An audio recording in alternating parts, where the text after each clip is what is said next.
Hello there, and welcome to this Sunday edition of the We Want Houston podcast in collaboration with the H-Town Rundown Pod. My name is Clayton Anderson, and I'll be your host of this fine establishment.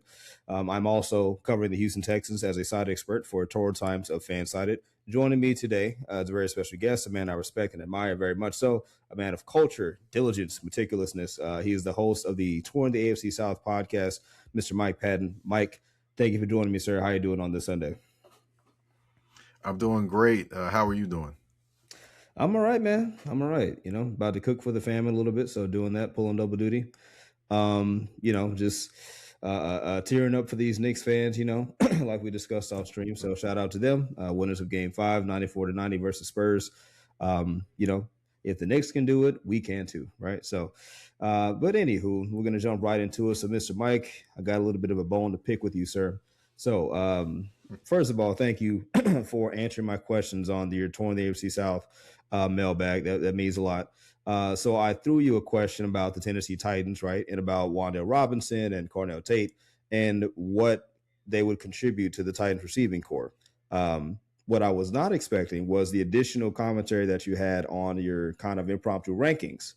So for those who didn't see it, I actually have it loaded up right here for you. So here you go to do it justice right here. Clayton Anderson. I don't know why I want to say Alexander so much. Clayton Anderson from Houston, Texas. How much do you think the additions of Wan'Dale Robinson and Cornell Tate to the Titans receiving corps will help the Titans offense? I think both of those additions will definitely help the Titans offense. It will give more weapons to Cam Ward, more things for defenses to think about, which in turn will keep more people potentially out of the box and maybe opens up some running lanes too. Just a lot of different options now for the Tennessee Titans, more than what they had last year. And honestly, just looking at it, makes the wide receiver corps deep. And that's why I think they have the second best wide receiver corps in the AFC South behind the Jacksonville Jaguars, just because their depth is way better this year than what it was last year. I mean, you have guys that like Jim DK and Alec Iomatter, who may be your fourth and fifth wide receivers. That ultimately, they were two guys that had like 400 plus yards last year. So that definitely makes them a better offense and a deeper offense at the wide receiver position as well. All right, Mike. So yeah, man, listen, your words. I'm gonna lob it up to you, sir. So can you please explain the depth, the rankings, explain, you having Jags 1, Tennessee 2 in your wide receiver corps in our division? All right. Here we go. Let's see. As far as the Jaguars, the reason why I have them listed as number 1 is because the Jaguars, if you look at their receiving corps, you've got Brian Thomas Jr., you've got Jacoby Myers, and you've got Parker Washington. Parker Washington was their third wide receiver, essentially, and he got 1,000 yards or close to it. Jacoby Myers made their receiver room complete. And then now for a throw-in, you've got Travis Hunter at the fourth wide receiver. Through all three talented wide receivers, even with Brian Thomas Jr. playing below his expectations, they still were a very, very talented wide receiver corps and could overcome some of the things that were happening with that Jacksonville offense, especially with the offense basically getting worse in terms of running the football during the season and depending more on throwing the football, which, teams knew they were going to do, but they still made it happen. And then also with the up and down quarterback still being able to be the threats that they were at all different spaces and time and things like that. As far as the Titans, the reason why I put them in number 2, I put them at number 2 because I'm looking at their wide receiver corps. You added to the wide receiver corps. You didn't subtract to it. Now, I know Calvin Ridley was hurt last year. He's a sore spot for Jacksonville fans because he used to play there. But he's one of 9 wide receivers in NFL history to have 1,000 yards on 3 different teams. He also is going to be moving off the number 1 spot because Cornell Tate's coming in. Now, all indications are that he will be the number 1 guy. But he isn't going to be the only guy because you got him, you got Wan'Dale Robinson they brought in, you got Calvin Ridley, and then you have the rookies from last year, Jim DK and Alec Iomatter. With that, you've got a 5-deep rotation, which is better and deeper, I think, than any other wide receiver core in this division. In terms of, being healthy, being able to make plays and things like that. I would have ranked Houston higher, but, I can't depend on Tank Dell to be healthy. That's happened the last couple of years. He's been injured. I look at Higgins and Noel, and they were kind of missing in action some games, and other games they were right there in the action. So, a little bit of too much inconsistency there. And then plus, 1-5, can you name 1-5 wide receivers on that team? You can, with Hutchinson, I can, but I'm saying, can anybody else? And then Hutchinson was there. He contributed, but, does he really like scare me like a number 5, like a Shim DK could with some of the things he could potentially do? Not sure he does. And, of course, with Indianapolis, I can definitely understand that one, them being the last, because you have Alec Pierce, you got rid of Michael Pittman, you have Josh Downs in the slot, and who else do you have? You could have me, you, your mama, and your cousin, too, lining up at wide receiver for the Indianapolis Colts at this point. Sure. No, that's completely understandable. So from what I understand, if I'm reading to it correctly, you're separating, quarterbacks. You're not doing O-line play. You're strictly talking about, 1-3, 1-4, wide receivers, potential for these teams, correct? I look at depth and ability. And I know there's going to be some guys on these teams that have not shown things yet, obviously, because, we have a rookie, Cornell Tate, on the Titans wide receiver core. Mm-hmm. But I'm just looking at it as far as depth, ability as well. As far as just with the Texans, if Nico Collins goes down, I'm really nervous if I'm a Texans fan at this point, because you don't have a lot of proven. You have a lot of depth there. You have some depth there, but Tank Dell, like I mentioned, a couple seasons pretty much been injured. Now if Tank Dell was healthy, of course they would not be the number 3 ranked wide receiver core, in my opinion. Of course they wouldn't be.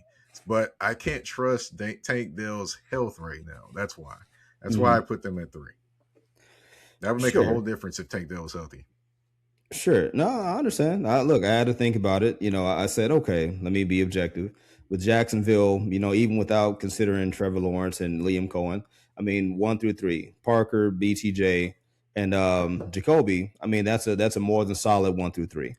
You're talking about 3 name brand players who've all produced at the NFL level. They contribute. So I get that. The whole Tennessee side of things, like you said, you got Cornell Tate, high premium draft pick. You have their weapons, Wan'Dale Robinson, who someone broke out in New York. So I get that too. Again, from like a reliability standpoint, name value standpoint, I got it.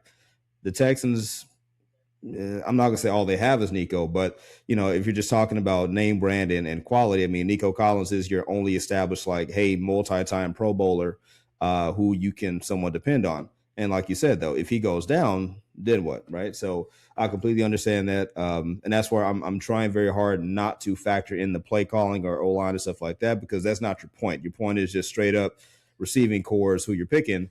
I can't argue until Tank Dell plays a full 17, until Noel and Higgins, like you said, aren't MIA, can't really argue. So, I'd rather be the Texans at 3rd than the Colts at 4. I'll put it to you like that. And it's a very distant, 3-4. So, I ain't got much to argue there. Having said that, it actually reminded me of another piece that I saw. You probably saw this before. An SI article. You can tell by the date, June 4th. Is about a little bit over a week ago, 10 days ago. You seen this? Yeah, well, actually, I read it, but then I guess, put a little bit closer eyes on it as well pretty recently. So, yeah, I'm pretty familiar with it at this point. Sure. So via Matt Verderama, sorry, I don't want to butcher your name, Matt Verderame. There you go. He just ranked, the NFL's best offensive triplets for 2026. And it's kind of an offshoot of what we discussed, right? So it just talked about, different categories of players that make up the triplets, on the ranking. And of course, we got our division mates up there. So starting in order, they had the Tennessee Titans at 30th. Tennessee Titans at 30th overall with Cam Ward, Tony Pollard, and Wan'Dale Robinson. There's your guy, right? So any kind of immediate thoughts on them being at 30? Too low, too high? Well, it doesn't really. I don't really have any kind of, I guess, statement on it because it's just, honestly, this is where anyone would rank the Titans at this point because they haven't really proven anything on the field yet. So don't have any higher expectation than that at this point. Sure, right. Again, I'm not going to argue a Tennessee Titans point. I will never argue a Tennessee Titans point for nothing. For Nathan, interestingly enough, he does say, but the Titans are still light on talent. Robinson is a slot receiver who had 1,000 yards for the first time last year, while Pollard is a feature back coming off of his big yardage. And he says the big question is, can Ward take the next step after finishing last in EPA a year ago? So, kind of taking shots at Cam Ward, saying basically they could be higher if. I'm sorry, Mike. What you got? I just, I don't understand what, I'm like this. I get it, EPA, all those different things. Do people look at the last 4 or 5 games of the season where he had 8 touchdown passes and like 0 interceptions and ran for a touchdown? I mean, it's almost like that never happened in like a springboard in the next season. But, the funny part is you look at Drake May and the last of his season, people don't mention that. They didn't mention that going into this season, but all of a sudden, it's weird how they mention Cam Ward's last of his season compared to what they mentioned, how they mentioned Drake May's last of his rookie season. It's very weird to me. Oh no, the word is cherry picking. That's what you're looking for. No, it's willfulness. I hate to be cynical, but I mean, again, Drake May, he can be hidden behind an All-Pro selection and go into the Super Bowl. But facts are facts. I mean, Cam Ward, again, this is me as a Texans fan saying Cam Ward gave us problems, right? Like, he was tough, stood in the pocket, delivered the football. It wasn't always pretty, but again, it was his rookie season. And he definitely played better on the back half of the season. So EPA and all this stuff is cool on paper, but again, we got to watch the games, right? But nonetheless, coming after them, though, we had our fellow division mates in the Colts, 25th overall, 5 spots better. Their triplets were Daniel Jones, Jonathan Taylor, and Alec Pierce. First thing they said, similar to what you said, Mike, is much like the Giants, it's about health here. If you recall, everybody watching home, Daniel Jones had a ruptured Achilles tendon late in the season. And that came after a fractured fibula. So there's that. Then Alex Pierce has said here he had ankle surgery. So they're really coming in battered, beat up to start the season. So, and I can understand this. And then you got Jonathan Taylor, who, again, he's one of the best running backs of this generation. So he, I believe, kind of powers them at 25. But Alec Pierce and Daniel Jones, those injury concerns have them ranked that low. But what are your thoughts, Mike? Honestly, looking at them, I mean, the concerns are very, very valid. And even if Alec Pierce was healthy, I still would probably have them in this spot pretty much because Daniel Jones isn't healthy and you have questions there. And Alec Pierce, last year was like the first year he started to kind of vary on his route tree. So it's going to be interesting to see, one, when he's going to be healthy, and two, can he actually continue that growth of the route tree, being that he'll be the number one target and he doesn't have Michael Pittman to take away any attention from him. He has Josh Downs in the slot, but you're going to miss Michael Pittman Jr. on the opposite side. And, I just have very much concerns about Alec Pierce being the number one guy.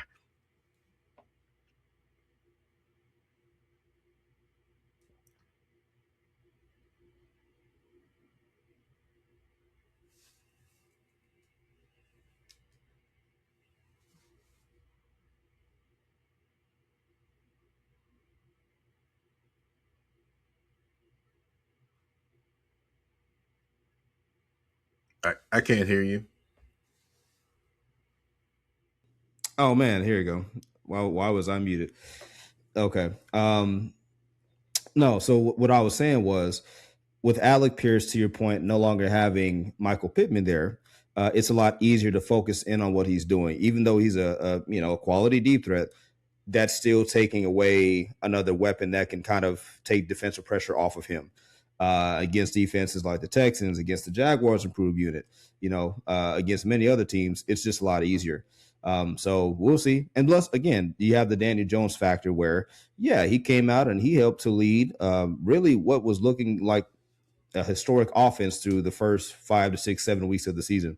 But, in the NFL, man, defensive coordinators, they get paid. Defenders, they get paid. They get paid to make you look silly. They get paid to adjust. So we'll see year 2 of Daniel Jones in the Shane Steichen system and whether or not he can sustain, what he was put on the field early on last year. So, and we know Jonathan Taylor, man. We know he's the engine. So we know that goes without saying. Mm-hmm. Next up, the Jacksonville Jaguars, who you gave them credit as having the best receiving core in the division. They landed 22 overall. Their triplets, Trevor Lawrence, Bashul Tootin, and Jacoby Myers. Sir, what are your immediate thoughts on this placement? One thing I don't know if it's going to be Bashul Tootin. A lot of people are saying it's going to be Bashul Tootin, but I wouldn't put anything past Chris Rodriguez being the starting running back, or at some point being the starting running back. As far as them being 22, I totally understand that because the question marks at the running back position, the ups and downs of Trevor Lawrence, and the fact that they don't really have a particular number one wide receiver. Like I mentioned, in terms of the combined wide receivers, they're all impact wide receivers, but there's not a clear-cut number one like there's a clear-cut number one with Houston.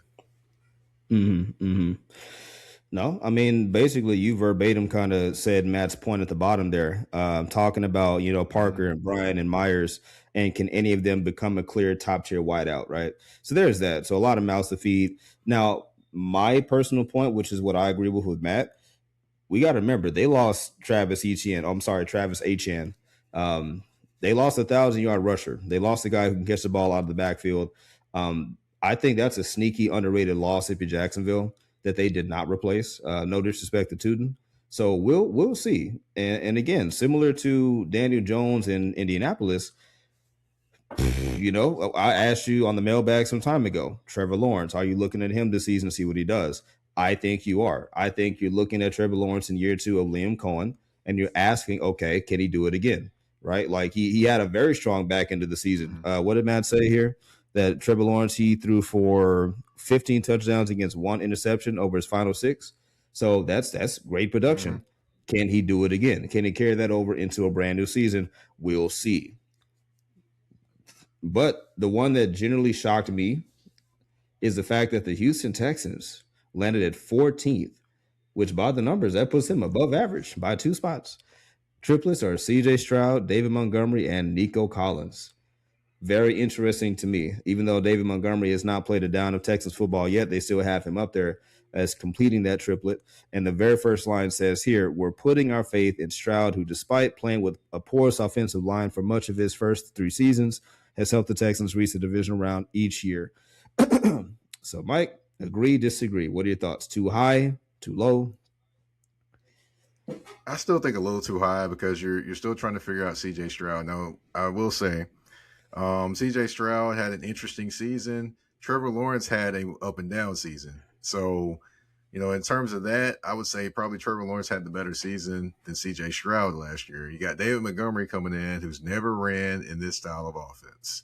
And then you have Nico Collins that's there, which Nico Collins, the best wide receiver in the AFC South. So you have that combination. So I would probably rank them a little lower.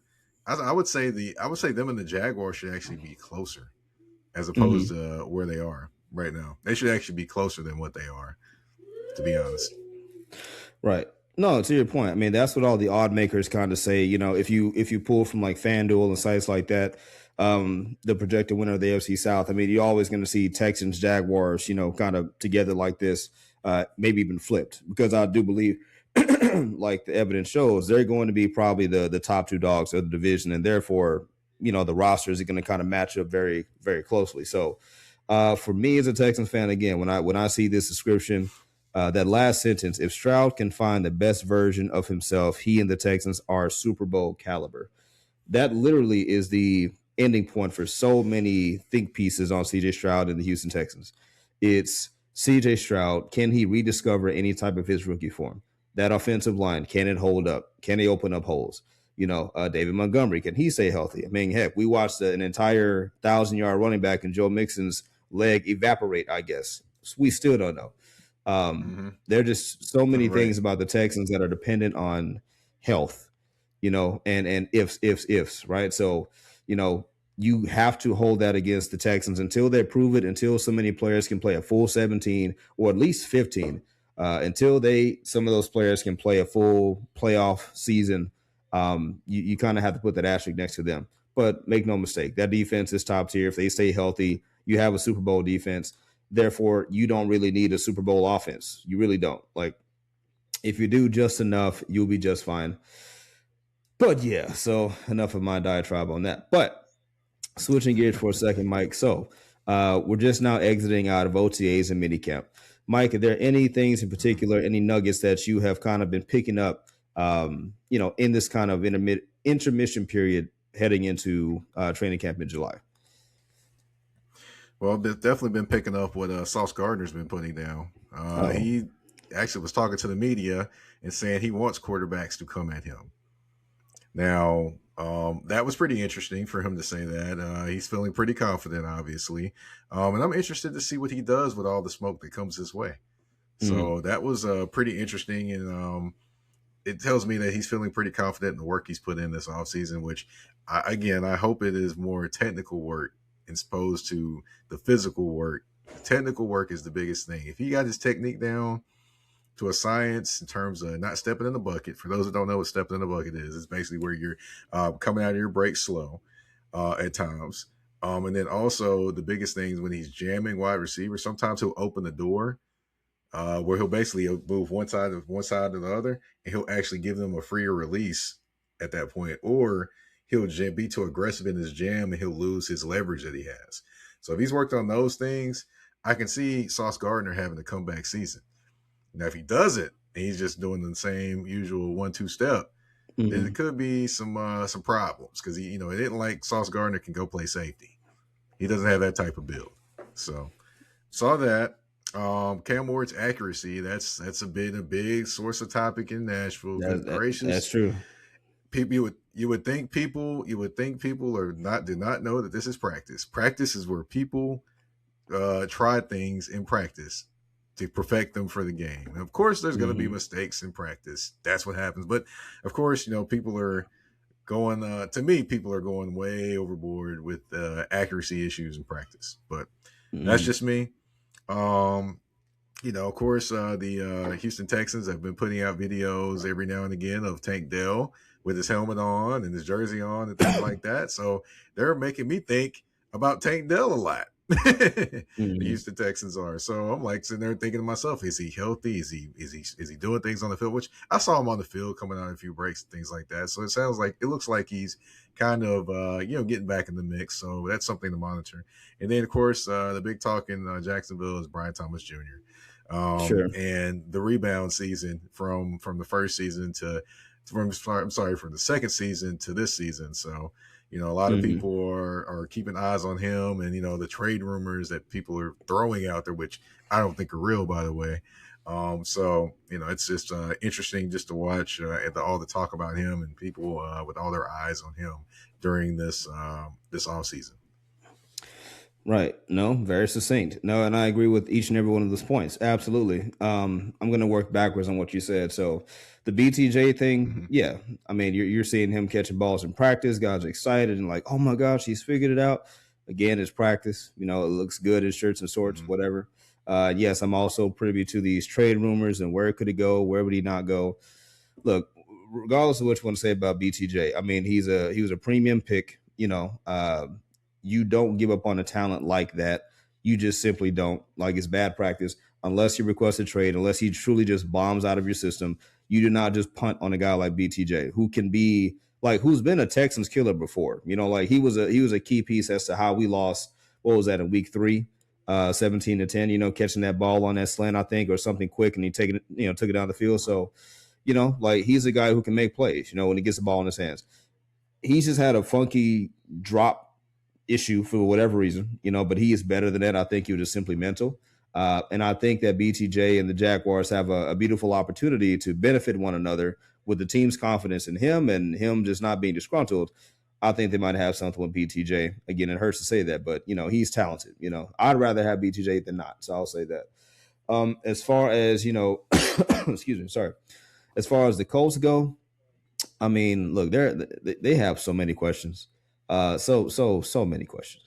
I'm sorry, Very call it much. petty. I'm still looking at Anthony Richardson and what the heck is going on with him. Like he's still there. You got guys recovering from injuries. You got Shane Steichen. Is he on the hot seat? Chris Ballard, is he on the hot seat? And then you talk about Sauce Gardner, right? Who got hurt last year. Thankfully, not a rupture, but still was kind of touch and go for a second. He's your guy that you gave up multiple first rounders for at a time where it came out of nowhere, and you sunk 2 years worth of first rounders into this cornerback. And again, they did it for a reason because Indy's secondary was not that good, and I guess you can say that was their all-in move. So to your point, Mike, you better hope Sauce Gardner works. You better hope, because between Travarius Ward being potentially in and out, between your release of Kenny Moore, more is going to be expected of Sauce, no pun intended. More is going to be expected of Sauce. And you just got to hope that his body's right. Like you said, you got to hope that quick twitch is there.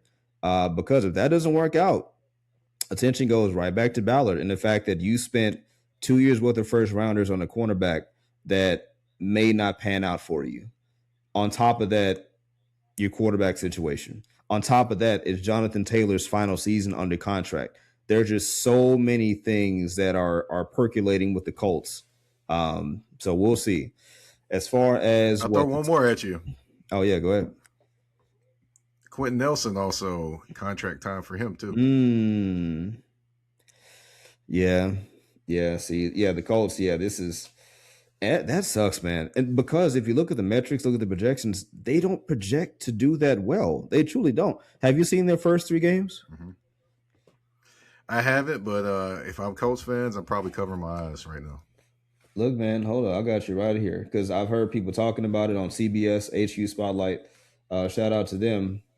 Here you go, right here. So their first 3 games out of the chute: Ravens week 1, Chiefs week 2, and then Texans week 3.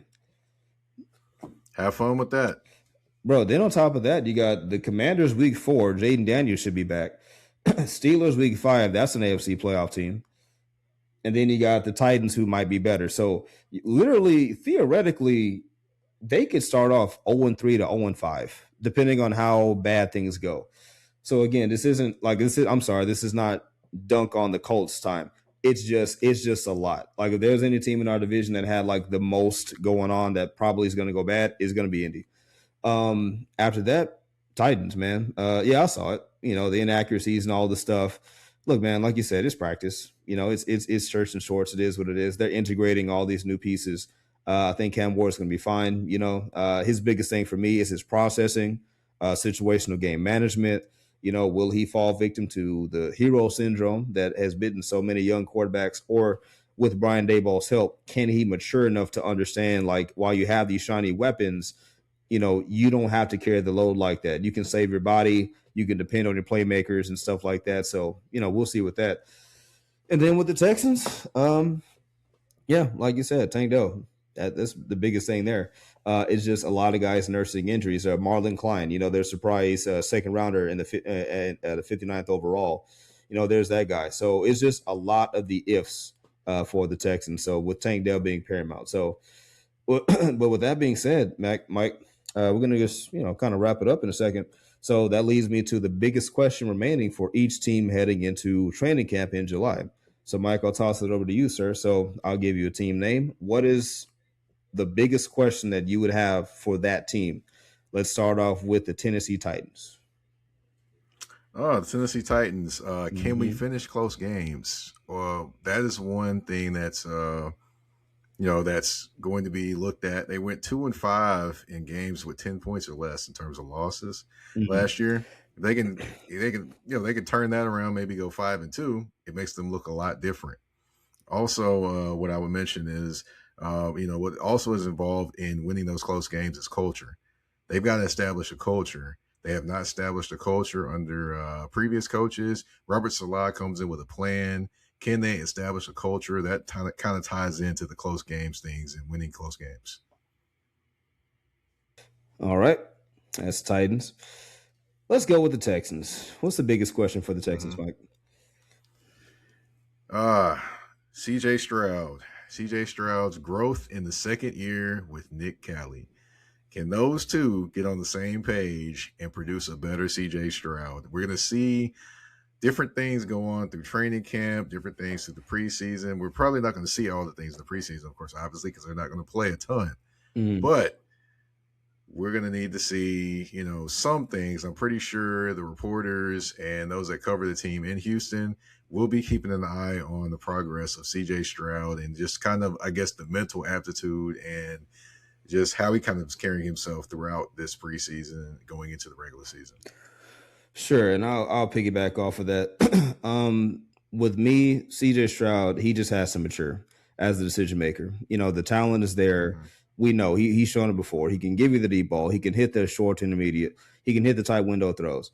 But does Stroud understand situational football that you don't have to be the guy all the time, right? Like, is he able to mature enough to understand this offense is built to stay on the field, dominate time of possession, pick up the first down, keep the chains moving, and just hit your playmakers, right? Like Tom Brady did for years to the tune of 7 chips. Can he have the maturity to understand, like, sir, trust your playmakers, hand the ball off, be smart, right? If the play is not there, throw the ball away or take a sack, right? Something like that, So that's his biggest thing. Independent of the offensive line, independent of the running back, he has to mature as a decision maker, and it's kind of by his own admission. He has said himself that, sometimes he's too much of a gunslinger and he has to put on the Superman cape. So if he can acknowledge that and have the self-awareness to say that, then okay. In year 4, I have the expectation for you to take the reins more and take more ownership. We've heard it from new QB's coach, Jerry Shaplinsky. We basically heard from every single stakeholder in CJ Stroud's growth and progress, from the McNairs to Nico to Tank to Jerry to Nick. CJ Stroud has lost weight. He's cut his hair. He looks focused. He's taken ownership more than he ever has been before. Now you can look at that as problematic, whether or not if you want to. That's neither here nor there. But the fact is, this is shaping up to be his most productive offseason to date. I just need to see it on the field. That's it. I just want to see it on the field. That's all. All right, so moving on from then, let's go to the Jacksonville Jaguars.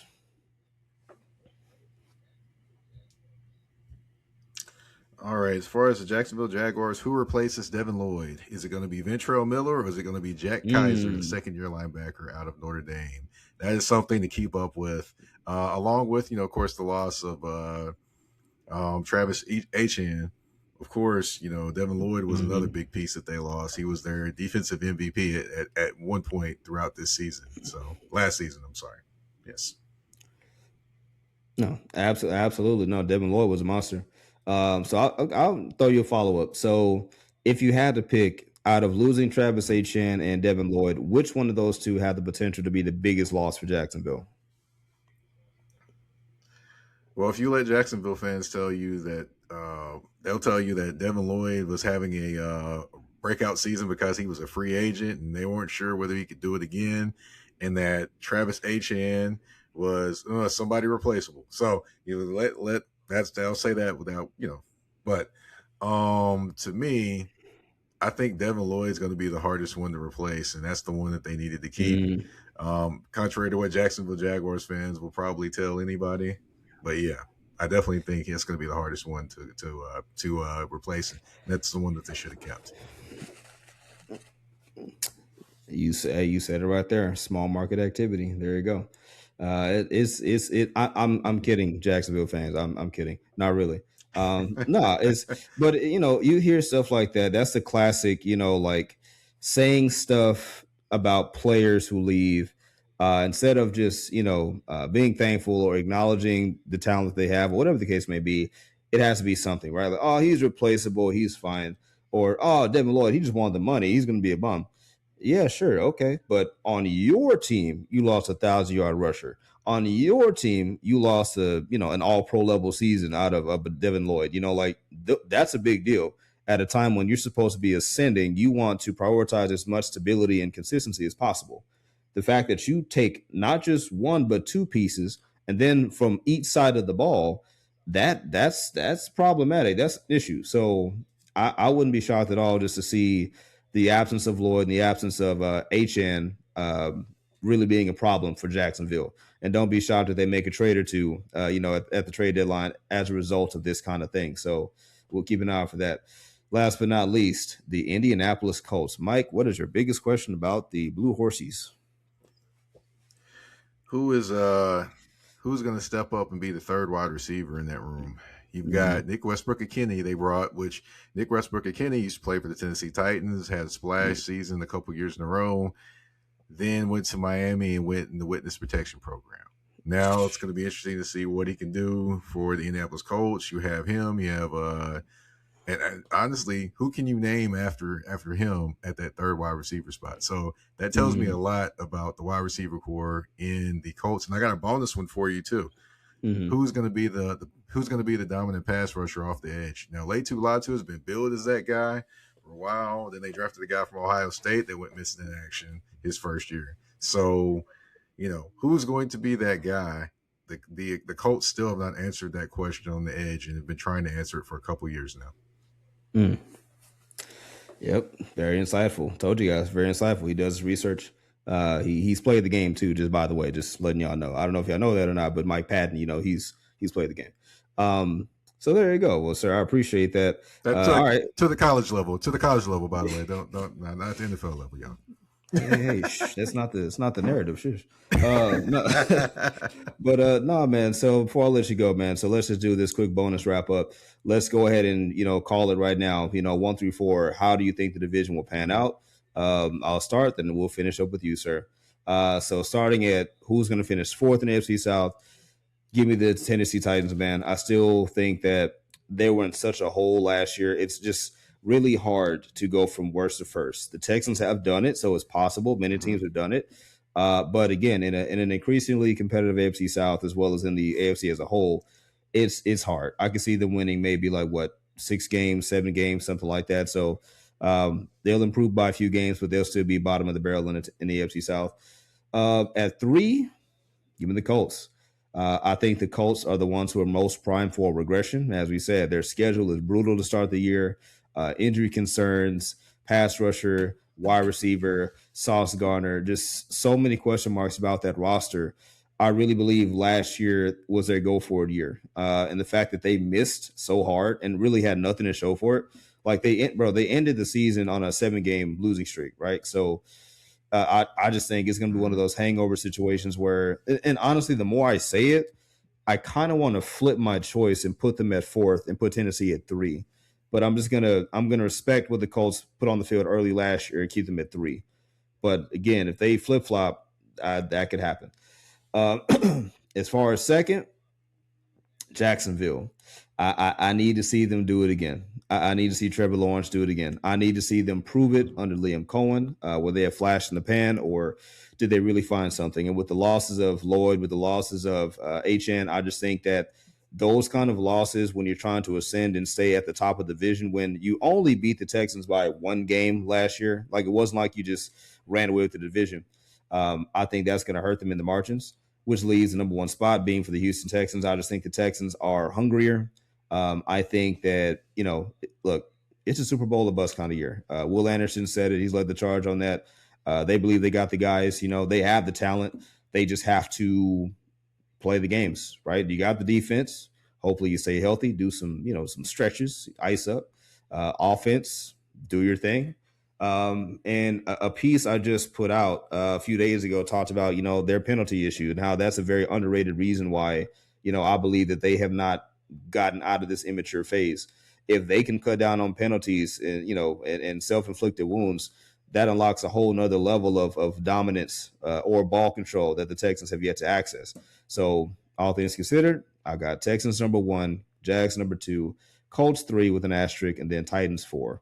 Mike, agree or disagree? I've got a different list than you. I'll say that. So I disagree.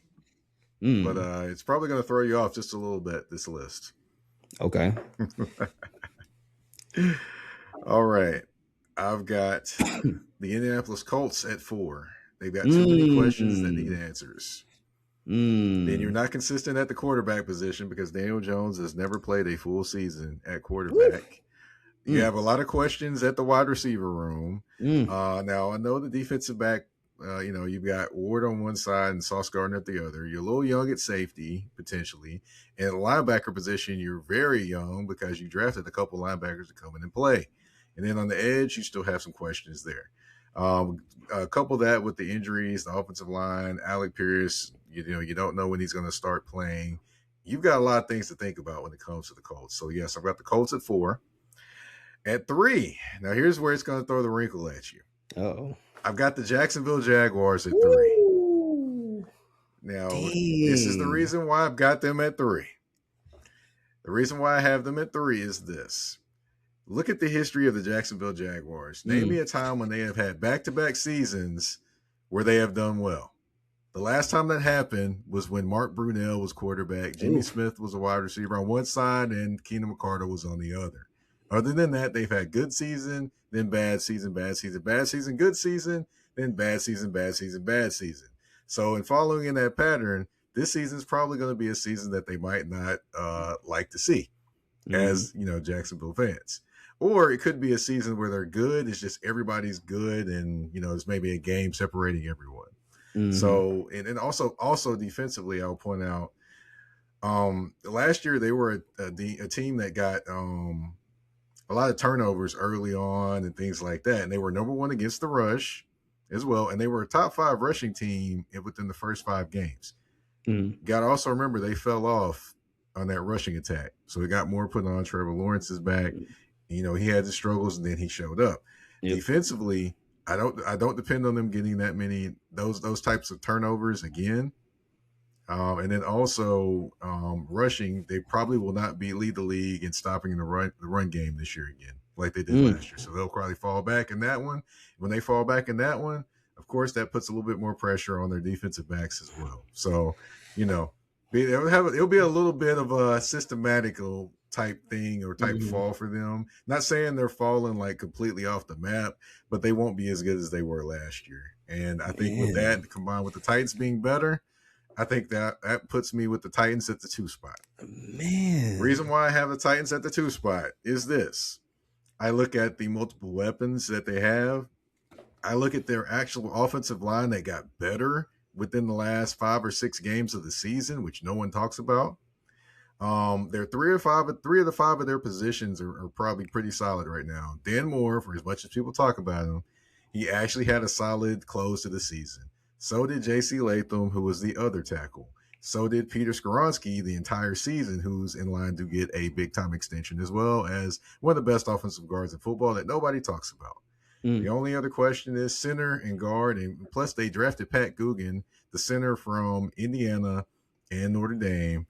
He could potentially be the starter, along with another guy they've got in there. And Jackson Slater could potentially be the other starter there, too. I just look at the collection of weapons, the multitude of weapons they have up front in terms of they're 8 deep up front when it comes to pass rusher, defensive linemen. They're 8 deep up there. Also, you add to that the linebacker spot, bringing in Anthony Hill Jr., where they drafted. I mean, for their first – look at their picks that they drafted within their first 3 picks. Those guys are going to play immediately. They're not sitting down anywhere. And then you add Pat Guggen into that. That's 4 players you can be like, okay, those can be starters, essentially off of where you drafted.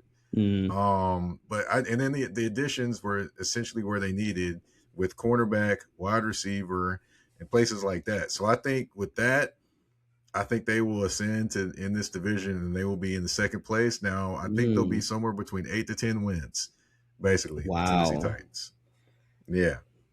And of course, the top, I've got Houston Texans. The Houston Texans defense is definitely one defense that is not to be played with. I'll say that. They're not to be played with. And they added a young defensive tackle, which to me, that was the only thing I could think about they needed in the draft on that defense was a young defensive tackle to grow with that team. Hence, they get Caden McDonald, and boy, oh boy, it's like they hit the jackpot all over again.